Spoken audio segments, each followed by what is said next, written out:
여러분 안녕하세요.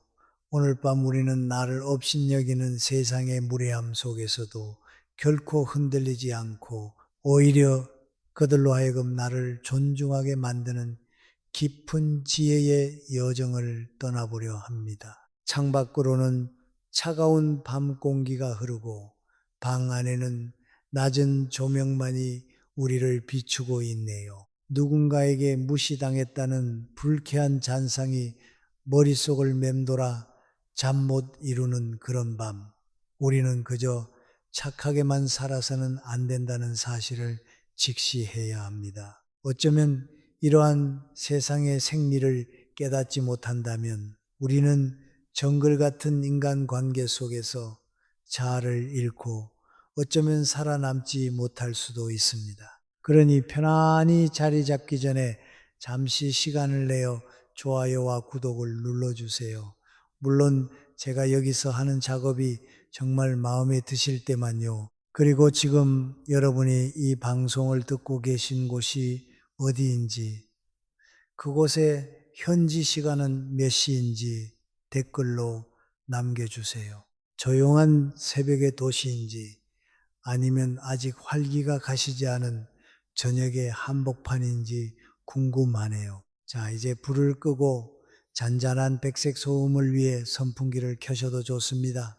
오늘 밤의 여정을 함께 시작해 볼까요? 사람을 대하다 보면 유독 나를 아래 사람 대하듯 하거나 은근히 깎아내리는 이들을 만나게 됩니다.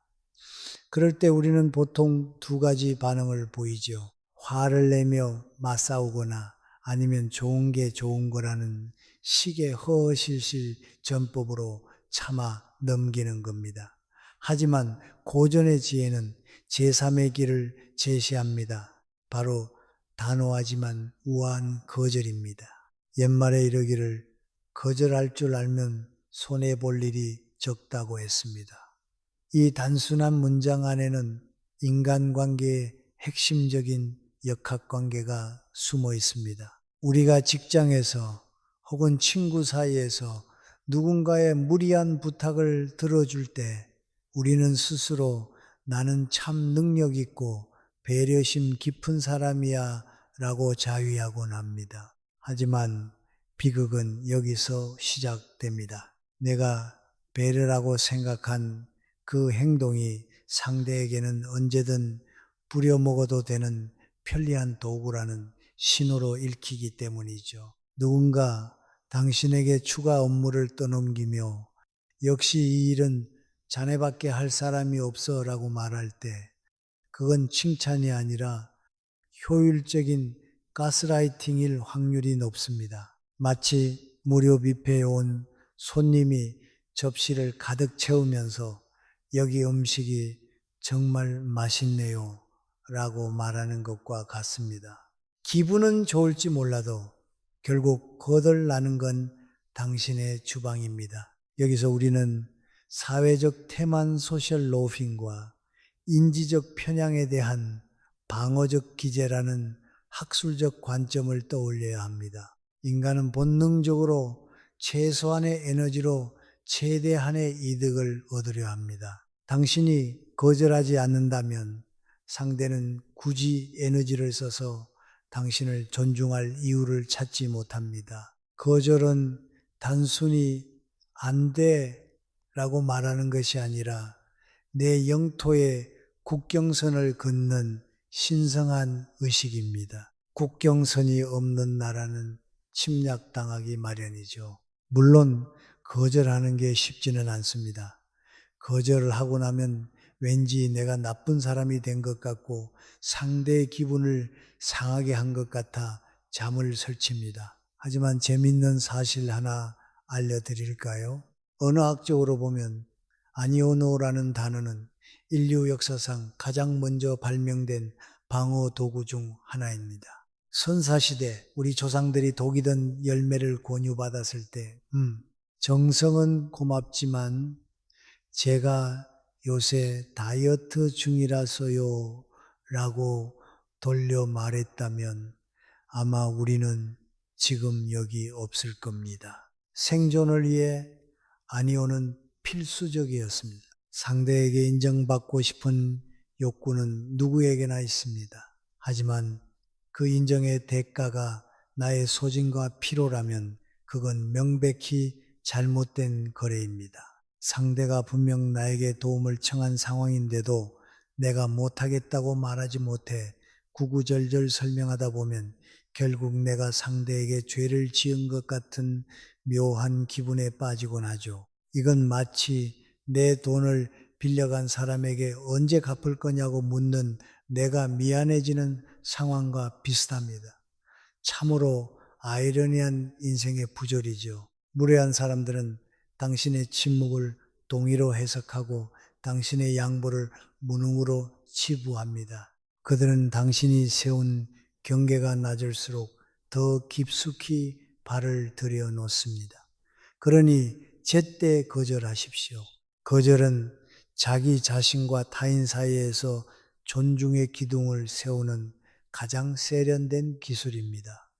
이는 자신의 한계와 책임을 분명히 아는 자만이 누릴 수 있는 특권이기도 합니다. 내가 어디까지 할 수 있고 무엇을 할 수 없는지 명확히 밝힐 때 비로소 상대는 당신을 함부로 할 수 없는 사람으로 인식하기 시작합니다. 한 번은 이런 일이 있었습니다.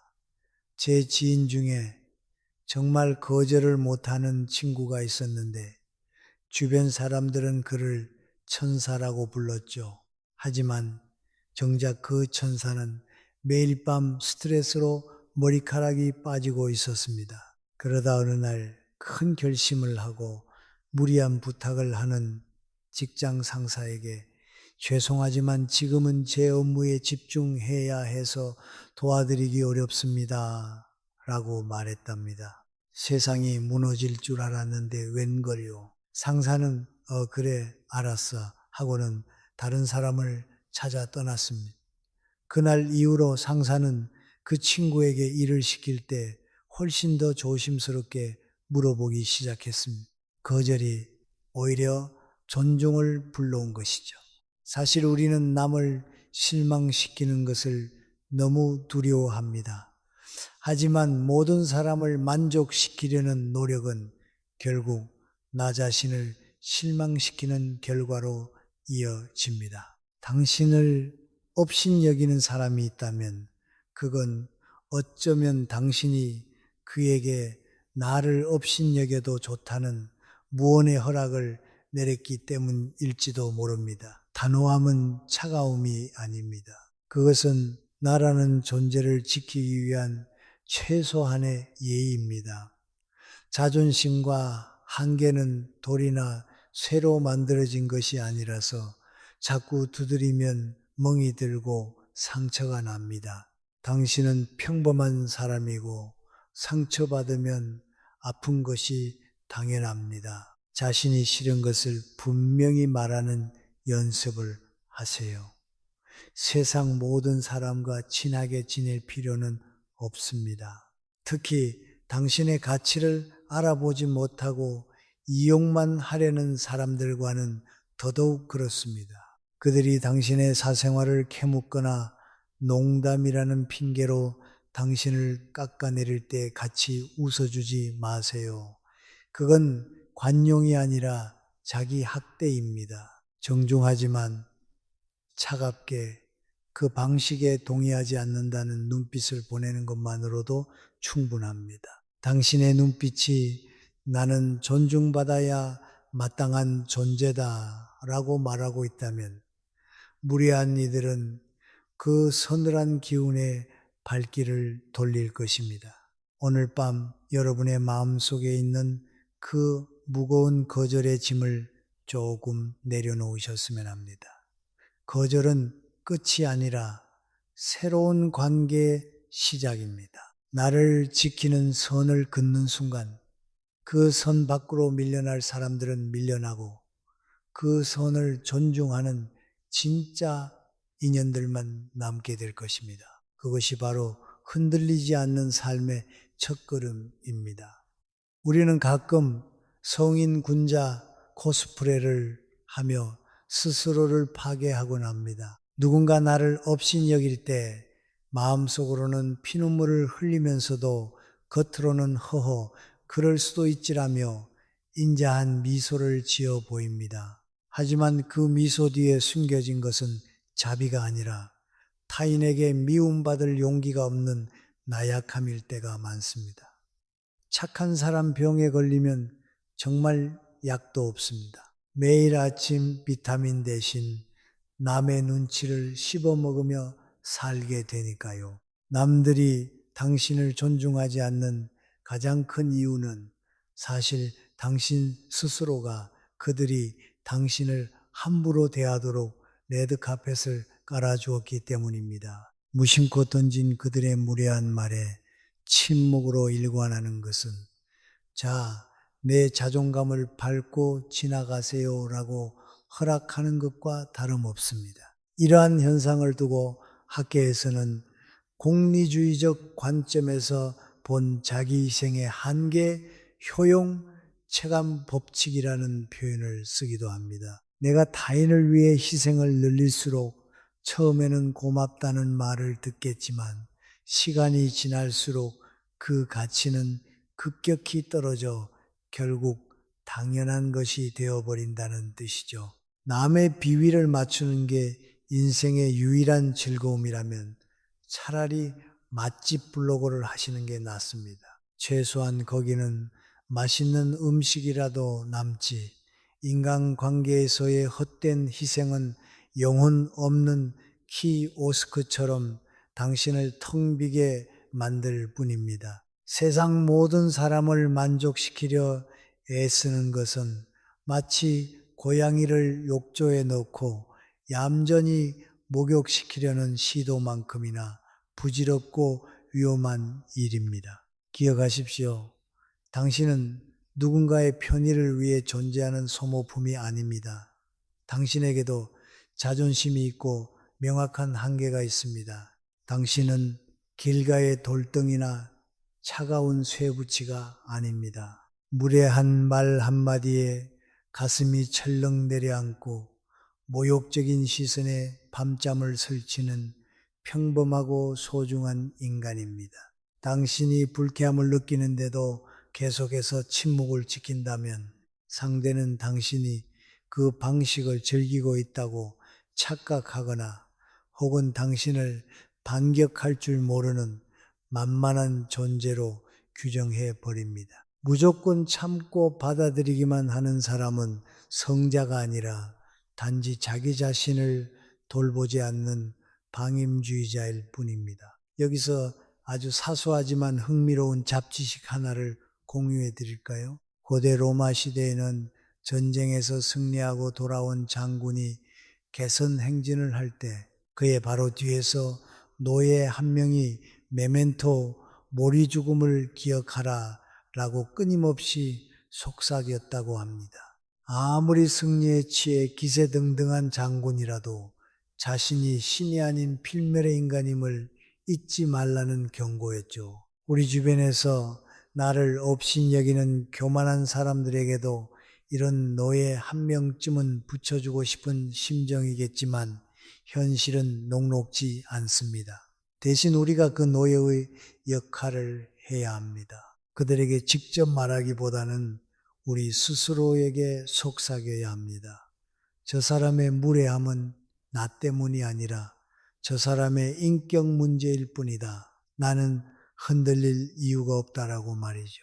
동진시대의 이야기를 하나 들려드릴게요. 세설신어라는 책에 나오는 대규와 사안의 이야기입니다. 사안은 당시 최고의 권력을 쥔 인물이었고 스스로의 재능에 취해 대규를 은근히 무시하곤 했습니다. 어느 날 두 사람이 만나 거문고와 문학에 대해 논하게 되었죠. 사안은 대규를 그저 그런 평범한 선비로 여기고 거만한 태도로 대화를 주도했습니다. 하지만 대규는 상대의 무례함에 일일이 대응하며 감정을 낭비하지 않았습니다. 그는 그저 차분하고 깊이 있는 식견으로 자신의 세계를 펼쳐 보였습니다. 시간이 흐를수록 사안은 당황하기 시작했습니다. 자신이 얕보았던 대규의 학문적 깊이가 바다와 같았고 그의 통찰력은 날카로운 칼날처럼 핵심을 꿰뚫고 있었으니까요. 결국 사안은 자신의 오만함을 부끄러워하며 태도를 바꾸어 대규를 진심으로 존경하게 되었습니다.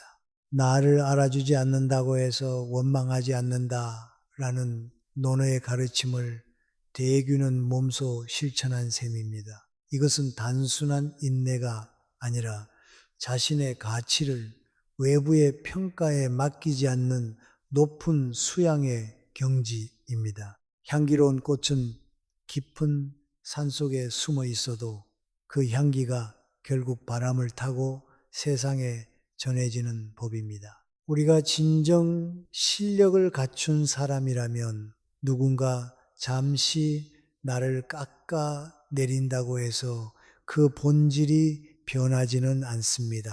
내가 어디까지 받아들일 수 있고 무엇은 절대 허용할 수 없는지 스스로 가이드라인을 정하십시오.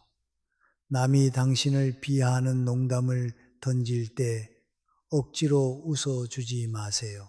그건 예의가 아니라 자기 배신입니다. 그 말은 듣기에 좀 거북하네요 라고 정중하게 하지만 눈을 똑바로 맞추며 말하는 용기가 필요합니다.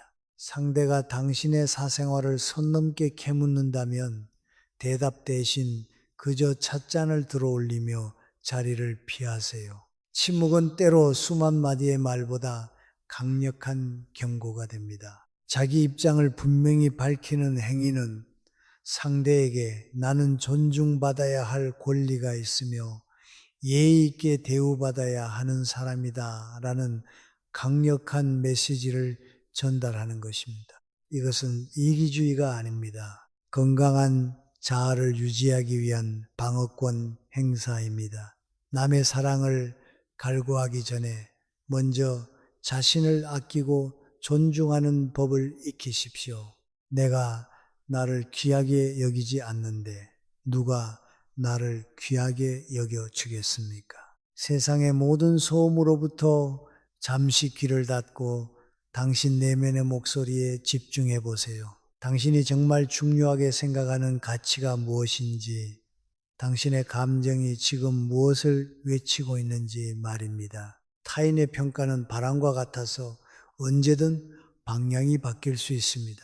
오늘은 당신을 업신여기던 사람이 내일은 당신의 실력 앞에 고개를 숙일 수도 있고 영원할 것 같던 칭찬이 한순간의 비난으로 바뀔 수도 있습니다. 그러니 그 유동적인 평가에 당신의 인생을 걸지 마세요. 당신의 가치는 타인의 입술 끝에 달려 있는 것이 아니라 당신의 가슴 속 깊은 곳에 이미 단단히 뿌리 내리고 있습니다. 헛된 희생을 멈추고 자신을 존중하기 시작할 때 비로소 세상도 당신을 함부로 대하지 못하게 됩니다. 오늘 밤 당신을 힘들게 했던 그 무례한 말들을 창밖으로 날려보내시길 바랍니다. 당신은 그 모든 비난보다 훨씬 더 크고 깊은 존재입니다. 자신을 지키는 단단한 마음의 성벽을 쌓으세요. 그 성벽 안에서 당신의 자존감은 평온하게 휴식을 취할 수 있을 겁니다. 그리고 내일 아침 당신을 업신여기는 사람을 다시 만난다면 당당하게 고개를 드세요. 당신의 당당함이 그들의 비겁함을 비추는 거울이 될 것입니다. 자, 이제 우리 마음의 방도를 조금 더 깊은 곳으로 옮겨볼까요? 나를 업신여기는 사람들을 대할 때 우리가 흔히 저지르는 가장 큰 실수 중 하나는 내가 그들보다 더 대단한 사람이라는 것을 증명하려고 애쓰는 것입니다. 상대가 나를 무시하면 우리는 본능적으로 방어 기제가 작동하죠. 네가 감히 나를 내가 누군지 알아? 라며 평소에는 꺼내지도 않던 학벌이나 인맥 혹은 최근에 산 비싼 물건들을 은근슬쩍 흘리곤 합니다. 하지만 이건 마치 배가 고픈 사자 앞에서 나 정말 맛없어. 나 대신 이 비싼 스테이크를 먹어봐라고 설득하는 것만큼이나 어리석은 짓입니다. 상대는 당신의 가치에 관심이 있는 게 아니라 당신을 깎아내림으로써 자신의 초라한 자존감을 채우려는 것 뿐이니까요. 심리학적으로 보면 이러한 행위는 전략적 자기 제시의 역설적 비효율성이라는 학술적 문구로 설명할 수 있습니다. 내가 나를 돋보이게 하려고 애를 쓸수록 관찰자는 나의 강점이 아니라 나의 결핍을 더 선명하게 읽어낸다는 이론이죠. 쉽게 말해 내가 잘났다고 떠들수록 사람들은 오죽 보여줄 게 없으면 저렇게 자랑을 할까라고 생각한다는 겁니다. 참 슬픈 현실이죠. 우리는 나를 무시하는 그 코를 납작하게 해주고 싶어서 무리수를 던지는데 결과적으로는 그들에게 나를 비웃을 안주거리를 하나 더 던져주는 셈이 되니까요. 여기서 잠깐 분위기를 환기할 겸 아주 사소하고 기발한 잡지식 하나를 알려드릴게요. 18세기 영국에서는 파인애플이 엄청난 부의 상징이었다는 사실 알고 계셨나요? 당시 파인애플 하나는 지금 가치로 수백만 원을 호가했답니다. 그래서 사람들은 파인애플을 먹기 위해서가 아니라 단지 파티에서 자랑하기 위해 빌리기도 했대요. 파인애플 하나를 옆구리에 끼거나 이런 사람이야 라고 으스대며 파티장을 누비던 사람들의 모습을 상상해 보세요. 지금 우리가 SNS에 명품 가방이나 외제차 핸들 사진을 올리는 것과 별반 다르지 않죠. 결국 허세의 본질은 시대를 막론하고 똑같습니다. 알맹이 없는 껍데기로 타인의 시선을 사려는 눈물겨운 노력 말입니다. 인생에는 늘 적당함이 필요합니다. 지나치면 반드시 화를 부르는 법이죠. 순자에는 공자가 노나라 황공의 사당에서 보았던 의기라는 항아리 이야기가 나옵니다. 이 항아리는 참 신기해요. 비어 있으면 기울어지고 물이 적당히 차면 똑바로 서지만 가득 채우면 여지없이 뒤집혀 버립니다. 공자는 이 항아리를 보고 탄식하며 제자들에게 말했죠. 세상에 가득 차고도 넘치지 않는 것은 없다. 이 가르침은 나를 업신여기는 사람들 앞에서 우리가 가져야 할 태도를 명확히 보여줍니다. 내가 가진 것을 다 보여주려 하고 나의 똑똑함을 다 증명하려 하는 순간 우리 인생의 항아리는 뒤집히고 맙니다. 총명하고 지혜로울수록 오히려 어리석은 듯 자신을 낮추어야 하고 공이 천하에 드높을수록 겸손으로 지켜야 합니다. 부유할수록 검소함으로 자신을 보호하는 것이 곧 드러내어 무너지지 않게 하는 지혜입니다. 나는 원래 이런 사람이다라고 굳이 증명하려 들지 마세요. 당신이 진짜 다이아몬드라면 흙탕물 속에 처박혀 있어도 언젠가는 그 빛이 드러나게 되어 있습니다. 돌멩이들이 당신을 보고 야, 넌 왜 이렇게 시커매? 라고 놀린다고 해서 억울해할 필요가 전혀 없다는 뜻입니다. 그들은 다이아몬드의 원석을 알아볼 눈이 없을 뿐이니까요. 우리가 흔히 하는 농담 중에 이런 말이 있죠. 진짜 부자는 동네 슈퍼에 갈 때 무릎 나온 트레이닝복을 입고 가고 가짜 부자는 백화점에 갈 때 제일 비싼 옷을 빌려 입고 간다고요. 나를 무시하는 사람 앞에서 기가 죽어 명품 로고로 온몸을 도배하는 것만큼 애처로운 일도 없습니다. 상대는 당신의 로고를 보며 속으로 비웃을지 모릅니다. 얼마나 가진 게 없으면 저렇게 티를 낼까 하고요. 반대로 당신이 아주 평범한 옷차림을 하고 있어도 내면이 단단하고 실력이 꽉 차 있다면 무례한 사람들도 함부로 입을 떼지 못합니다. 왠지 모를 기백과 여유가 느껴지기 때문이죠. 또한 모르는 것을 모른다고 인정하는 용기를 가지세요.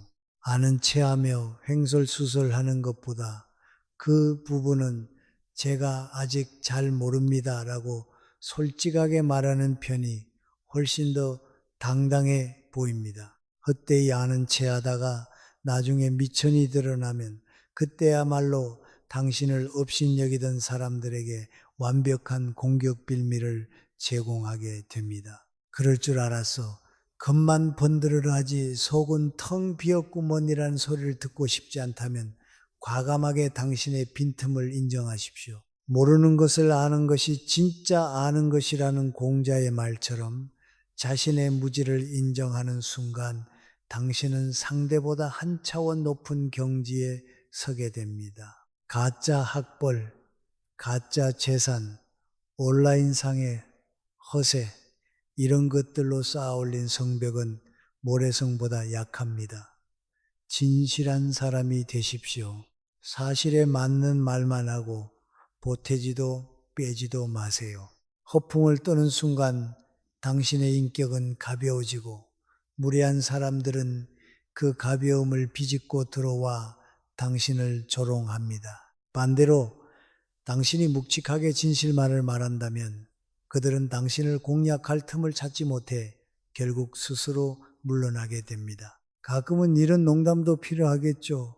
어떤 사람이 자기 차가 제일 좋다고 자랑하길래 제가 그랬어요. 와, 정말 좋네요. 그런데 그 차 목적지까지 가는 시간은 내 경차랑 똑같지 않나요? 라고요. 자랑에 목숨 거는 사람들에게는 이런 담백한 팩트 체크가 최고의 처방전이 될 때가 있습니다. 물론 속으로만 생각해야겠지만요. 오늘 밤 당신의 마음속에 가득 차 있던 증명하고 싶은 욕구를 조금 덜어내 보시는 건 어떨까요? 당신이 누구인지 세상에 소리 높여 외치지 않아도 괜찮습니다. 당신은 이미 충분히 귀하고 대단한 존재니까요. 묵묵히 당신의 길을 가며 내면의 근육을 키우세요. 실력은 요란하게 소리내지 않지만 결과는 세상을 흔드는 법입니다. 당신을 업신여겼던 이들이 나중에 당신의 발자취를 보며 내가 그때 왜 그랬을까라고 이불킥을 하게 만드는 것, 그것이 가장 우아하고 통쾌한 복수 아닐까요? 이제 눈을 감고 당신 안에 조용한 힘을 느껴보세요.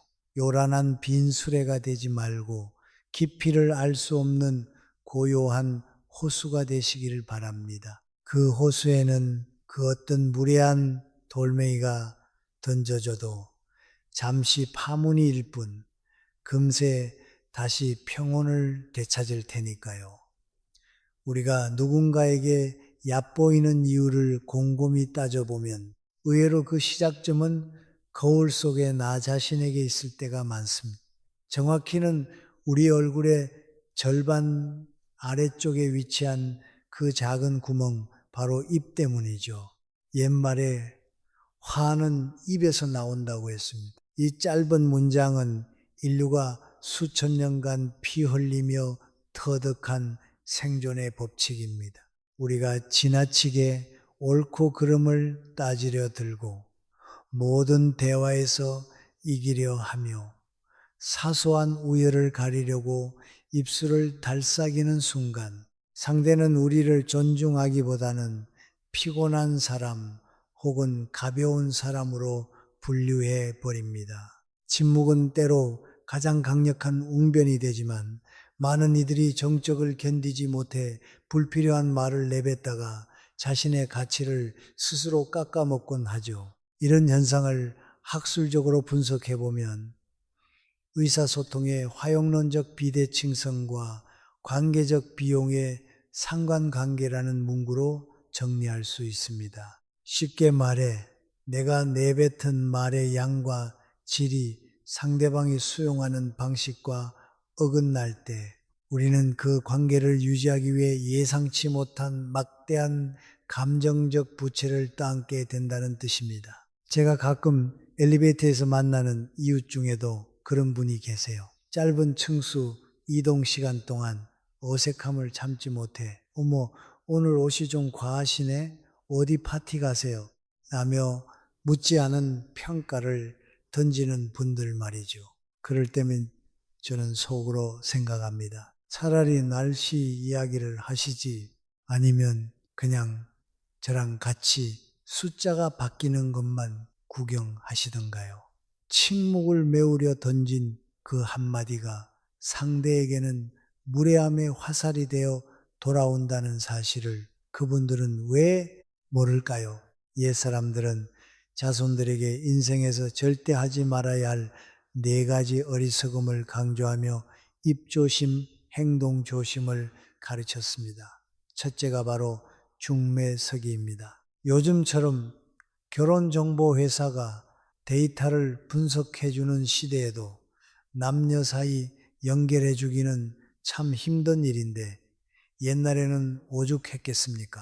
잘 되면 술 한 잔이지만 부부싸움이라도 나면 어디서 그런 사람을 데려왔느냐며 중매인 가문의 3대까지 원망을 듣기 일쑤였죠. 남의 인생에 깊숙이 개입해 감나라 배나라 하는 순간 당신은 그들의 인생에 대한 무한 책임을 지게 됩니다. 선의로 시작한 일이 원망의 씨앗이 되는 것만큼 허망한 일도 없죠. 두 번째 어리석음은 빚보증입니다. 이건 사실 어리석음을 넘어 거의 셀프 재난 선포에 가깝습니다. 옛 사람들은 보증 서는 것을 두고 제 집짐을 괜히 내 배에 얹는 것과 같다고 비유했습니다. 친구가 눈물을 흘리며 너밖에 없다고 매달릴 때 그 너는 당신이라는 인격체가 아니라 당신의 신용 등급일 뿐입니다. 돈이 얽히는 순간 평등했던 관계는 갑을 관계로 변질되고 결국 돈도 잃고 사람도 잃는 비극적인 결말을 맞이하게 되죠. 무례한 사람이 당신에게 보증을 요구한다면 그건 당신을 친구로 생각하는 게 아니라 담보물로 보고 있다는 확실한 증거입니다. 여기서 아주 사소하지만 흥미로운 잡지식 하나를 보태볼까요? 조선시대에도 이 보증 문제로 골머리를 앓았다는 기록이 있습니다. 당시에는 착실저시라는 제도가 있었는데 관직에 나갈 때 누군가 그 사람의 신원을 보증해 주는 것이었죠. 만약 보증을 서준 사람이 사고를 치면 보증인도 함께 처벌받았습니다. 연좌제의 공포 속에서도 보증을 섰던 걸 보면은 예나 지금이나 거절 못하는 사람들의 고통은 여전했던 모양입니다. 하지만 기억하세요. 지금은 2026년입니다. 당신의 도장은 당신의 영혼만큼이나 소중히 다뤄야 합니다. 세 번째는 뻐꾸기 사냥 같은 헛수고에 집착하는 것입니다. 옛날 사람들은 비둘기나 뻐꾸기를 유인해 잡는 사냥을 즐기곤 했는데 이게 정말 시간과 돈이 엄청나게 들어가는 일이었대요. 새를 키우고 훈련시키느라 정작 자기 삶은 뒷전이 되는 거죠. 그런데 그렇게 애지중지 길러봤자 새는 한순간에 날아가 버리고 은혜 따위는 기억하지도 않습니다. 우리의 삶에서도 이런 뻐꾸기 사냥이 참 많습니다. 나를 좋아하지도 않는 사람의 환심을 사려고 비싼 선물을 하거나 나를 업신여기는 집단에 끼고 싶어 원치 않는 술자리에 돈을 쏟아붓는 행위들이 그렇습니다. 그들은 당신이 떠나도 눈길 한번 주지 않을 텐데 말이죠. 네 번째는 북채를 잡고 남을 평가하는 일, 즉 고수 역할을 자처하는 것입니다. 판소리 공연에서 북을 치는 고수는 소리꾼의 장단을 맞추며 추임새를 넣습니다. 그런데 이 자리가 참 난처해요. 칭찬을 너무 많이 하면 마을 사람들이 돈을 더 내야 한다고 투덜대고 박하게 굴면 광대가 자존심 상해합니다. 현실에서도 마찬가지입니다. 남의 인생에 대해 평가하고 훈수를 두는 방구석 전문가가 되지 마세요. 특히나 단체 채팅방에서 누군가의 여행 사진이나 새로 산 가전제품에 대해 그 가격이면 다른 걸 사겠다거나 거기 별로라던데라며 찬물을 끼얹는 분들, 그게 바로 무례함의 지름길입니다. 비평가는 외롭고 침묵하는 관객은 존중받습니다. 누군가 당신에게 힘든 이야기를 털어놓을 때 대화의 주도권을 뺏어오지 마세요. 나도 그런 적 있어. 나 때는 더 힘들었지라며 화제를 자기 자신에게로 돌리는 순간 당신은 경청자가 아니라 기회주의적 발언자가 됩니다. 모든 경험은 고유합니다. 당신의 고통이 상대의 고통과 같을 수 없으며 당신의 성공이 상대의 해답이 될 수도 없습니다. 그저 들어주는 것, 그리고 적절한 타이밍에 고개를 끄덕여 주는 것만으로도 당신은 훨씬 더 깊이 있는 사람으로 보입니다. 말을 아끼는 사람은 신비로워 보이고 그 신비로움은 곧 상대가 당신을 함부로 대하지 못하게 만드는 방어막이 됩니다. 진심이 담기지 않은 말은 공허한 메아리에 불과합니다. 상대를 설득하거나 감동시키고 싶다면 화려한 미사여구 대신 진실한 눈빛과 절제된 언어를 사용하세요. 삼국지에서 유비가 제갈량을 얻기 위해 3번이나 초가집을 찾아간 것은 그가 말을 잘해서가 아니라 그의 침묵 속에 담긴 진심이 제갈량의 마음을 움직였기 때문입니다. 만약 유비가 첫 방문 때부터 내가 누군지 아느냐, 나랑 일하면 연봉을 얼마 주겠다며 떠들었다면 제갈량은 평생 산속에서 농사나 지었을 겁니다. 오늘 밤 여러분의 입술 위에 파수꾼을 한 명 세워두는 상상을 해보세요. 내뱉기 직전의 말들을 검열하고 상대의 마음을 다치게 할 말이나 나의 가치를 떨어뜨릴 가벼운 농담들을 걸러내는 파수꾼 말입니다. 말이 적어질수록 당신의 내면은 더 꽉 차게 될 것입니다. 남들이 짖어대는 소리에 일일이 대응하지 마세요.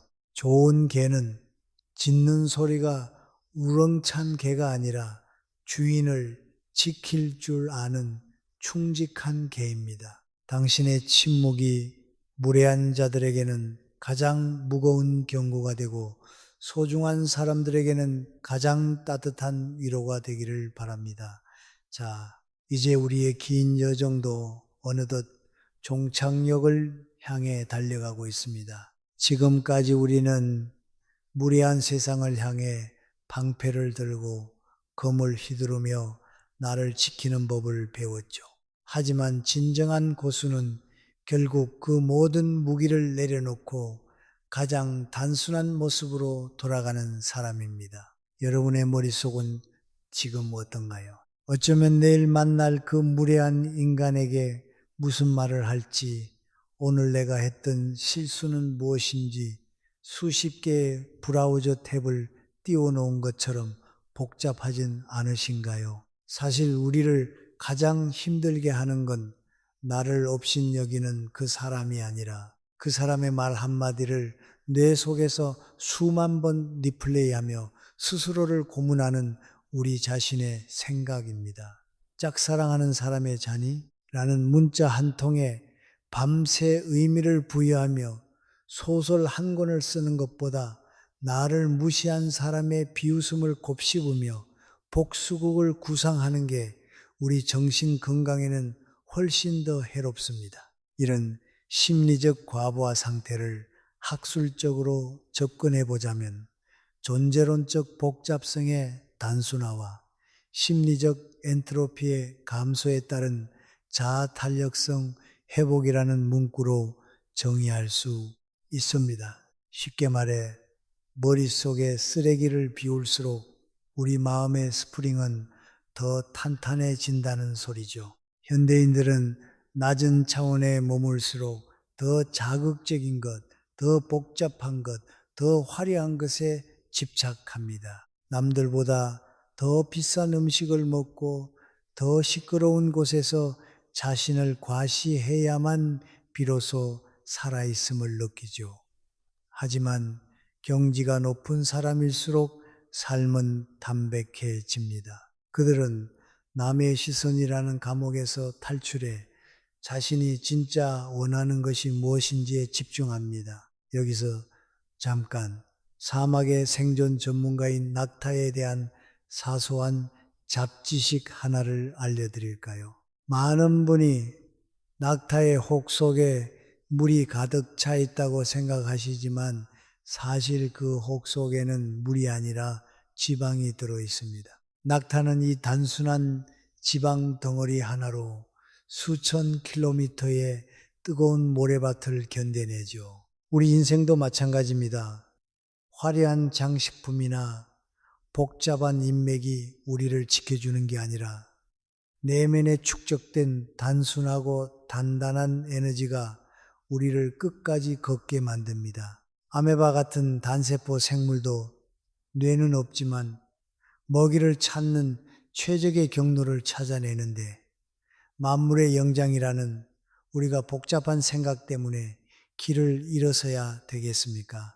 옛사람들은 갈수록 복이 옅어지는 네 종류의 사람을 경계하라고 가르쳤습니다.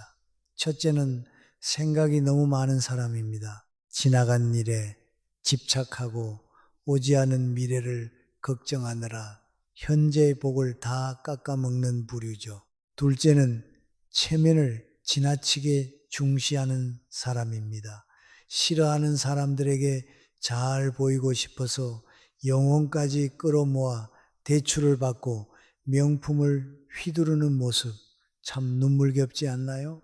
셋째는 낭비하며 사는 사람, 넷째는 마음이 가난한 사람입니다. 특히 마음이 가난한 사람은 우물 안 개구리처럼 세상이 자기 중심으로 돌아간다고 믿으며 남의 성공을 시기하고 자신의 불행을 남 탓으로 돌립니다. 이런 사람들과는 논쟁하지 마세요. 그저 적당한 거리를 두고 저분은 지금 마음의 보증금이 다 떨어졌구나라고 생각하며 지나가시면 됩니다. 노자는 최고의 선은 물과 같다고 했습니다.